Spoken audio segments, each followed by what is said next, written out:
हैं एक recent listing हुई थी एनटीपीसी ग्रीन एनर्जी। लिस्टिंग फीकी हुई क्योंकि मार्केट ख़राब था, लेकिन उसके बाद से अच्छा ट्रैक्शन दिख रहा है और आज तो 10% का अपर सर्किट लगा हुआ है और लिस्टिंग के बाद से ये स्टॉक अब 30% भाग चुका है। और लिस्टिंग में अच्छा खासा एलोकेशन मिला होगा क्योंकि जब ये इशू आया था तब बहुत ज़्यादा मार्केट ख़राब था, तो सब्सक्रिप्शन उतने नहीं थे जितना इनिशियली एक्सपेक्टेशन थी वहाँ पर। लेकिन विवेक से जानते हैं कि ये 10% जो भागा इसको कैसे पढ़ें। Vivek, good afternoon.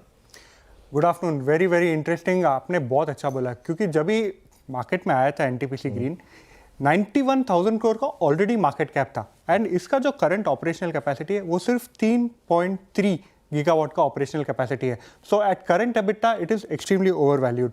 और जैसे आपने कहा था, एक्चुअली लिस्टिंग जब हो रही थी तभी बहुत ज़्यादा डिमांड नहीं थी because of market conditions and also given the fact that it was actually a very big issue. Almost 91,000 crore company was looking to mop up. Now अगर आप देखेंगे लाइक यू मेंशन, लिस्टिंग के बाद स्टॉक ऑलमोस्ट 30% चल चुका है।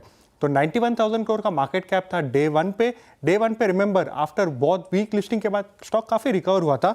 और अगर आज आप मार्केट कैप देखेंगे तो मार्केट कैप है कंपनी का 1.2 लाख करोड़। तो ओवर 1 लाख करोड़ का मार्केट कैप है एनटीपीसी ग्रीन का, जिसका ऑपरेशनल कैपेसिटी है सिर्फ 3.3 गीगावाट।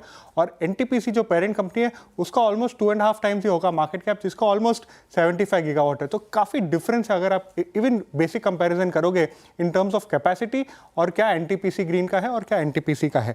अभी कंपनी हमें मिला था ऑन लिस्टिंग डे, कंपनी ने हमें टारगेट्स दिया था, स्पेसिफिक टारगेट्स दिया था 2032 तक। ये क्लियर है कंपनी 2032 तक 60 गीगावाट का रिन्यूएबल कैपेसिटी एडिशन करेगा। अभी सिर्फ 3.3 है, तो बहुत एम्बिशियस टारगेट कंपनी ने सेट किया है। 5 gigawatt by FY26, 19 gigawatt 19,000 megawatt that is by 2027। कंपनी का और एक चीज़ ध्यान रखिए, जितना भी केपेक्स होगा और डेट इज टू इक्विटी में होगा, डेट भी जाएगा और इक्विटी भी होगा।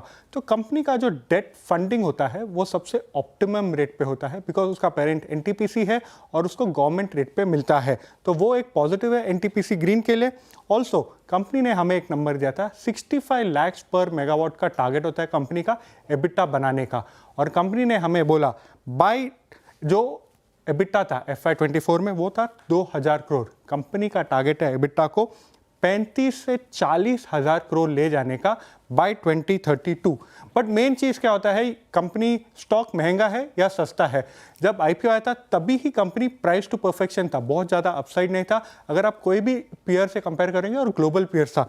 बट आप जस्ट अभी देखिए, पी FY24 में 194 टाइम्स, FY26 में 88 टाइम्स, FY27 में 56 time.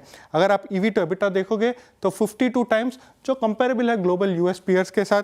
FY26 28 times, FY27 19 times. और अगर प्राइस टू बुक अगर आप देखोगे तो 6.4 टाइम्स, 25 26 के लिए 6 टाइम्स एंड FY27 के लिए 5.4 टाइम्स। बहुत अच्छा रैली दिया स्टॉक ने, बट ये बात ज़रूर है कि स्टॉक ज़रूर एक्सपेंसिव है करंट मार्केट प्राइस पे। बिल्कुल, 1.2 लाख करोड़ का मार्केट कैप एक नई लिस्टिंग के लिए किसी भी पैरामीटर से महंगा होगा।